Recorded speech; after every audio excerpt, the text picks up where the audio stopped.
Donc, le but de la rencontre aujourd'hui, Éric, c'est un peu pour savoir qui est Éric Latour. Hein? La grande question. La grande question. Souvent, les gens nous disent « Oui, je le connais. Il me semble que je le connais ou je l'ai déjà vu à la télé. » Mais après, tu sais, on aimerait aller un peu plus en profondeur pour que les gens puissent vraiment identifier le personnage. Donc, si je te pose la question tout simplement, qui est Éric Latour, tu réponds quoi? Un gars de Saint-Jean. Une famille qui est établie depuis 200 ans de père en fils dans la région. On a des racines profondes. Puis, tu sais, souvent, les gens dans le coin, depuis longtemps, ils pensent que j'ai juste fait de la télé parce que les gens me voyaient à la télé. Mais moi, dans les 37 dernières années, je travaillais en radio, puis dans les 20 dernières, comme gestionnaire pour des compagnies comme Astral Media, Transcontinental ou Bell Media. Donc, à temps plein, mon travail, c'était dans la radio, puis surtout comme gestionnaire dans les 20 dernières années. OK, ça veut dire quoi, ce gestionnaire?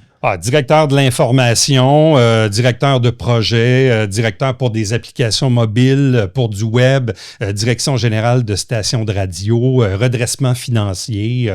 J'ai souvent, c'est drôle, hein, tous les mandats qui m'ont été confiés comme directeur, ça n'a jamais vraiment été pour gérer ce que moi j'appelle le day-to-day, mais pour gérer des projets, pour instaurer et implanter du changement.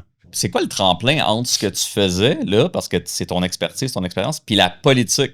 J'aimerais juste voir comment ça s'est passé pour toi, l'envie de faire de la politique. J'ai toujours tripé sur la politique. Je remonte à quand j'étais très, très jeune. Je ne sais pas pourquoi le décorum me faisait triper. Puis en même temps, tu sais, c'est la démocratie. On a fait le choix de vivre dans un système comme ça.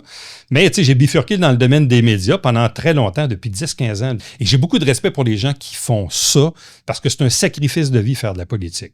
C'est là où jamais je me présente, je me forme une équipe, puis je me présente comme maire au municipal. Pourquoi la politique municipale? Pourquoi pas le provincial ou le fédéral? Politique de proximité, sans rien enlever à ceux qui sont députés au fédéral ou au provincial, mais je trouve qu'au municipal, c'est la politique du peuple, c'est la politique de la proximité, c'est ton voisin, c'est un problème concret.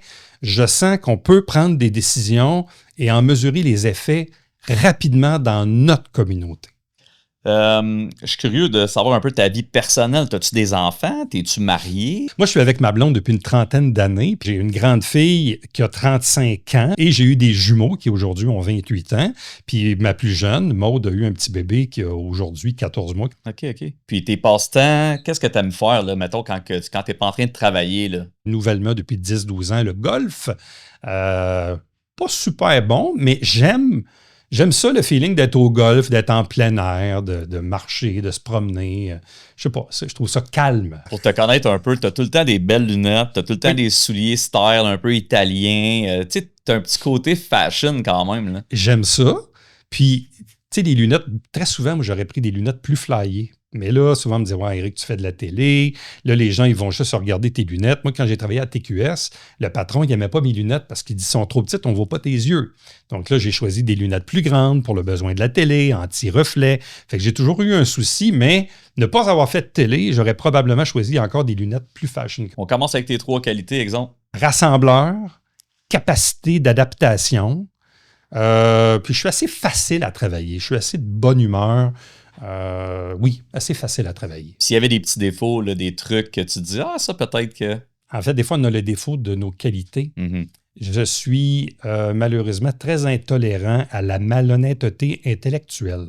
Des fois, j'ai une petite tendance à pelleter par en avant. Tu sais, on appelle ça procrastiner, là. Mais en même temps, c'est vrai, mais je suis meilleur sous stress. Donc, tu sais, ton patron te demande de donner un... Tu sais, tu as 2 mois pour préparer un truc, là. Ben, ça se peut que je le fasse 72 heures avant. Mais il va être bien meilleur. Fait que t'es un gars qui performe sous le stress, sous la pression, quoi. Oui. 54 ans, c'est jeune pour devenir maire de la 11e plus grande ville au Québec, tu sais, non? Ouais, mais moi, à 75, je vais me reposer à la retraite avec ma blonde et mes petits-enfants. Tu comprends? C'est un choix que je fais là. Qu'est-ce que tu veux que les gens se souviennent de notre entrevue, de notre podcast, de notre discussion? C'est quoi que tu aimerais que les gens se souviennent? Bien, souviennent qu'ils ont un Joannet devant eux qui est prêt à se dédier corps et âme pour cette ville-là. Quelqu'un qui connaît les enjeux, qui a, je crois, la capacité de gérer et de rassembler les gens, les élus d'abord, les partenaires, les fonctionnaires, derrière une vision commune pour cette ville-là. C'est ça que je veux que les gens retiennent.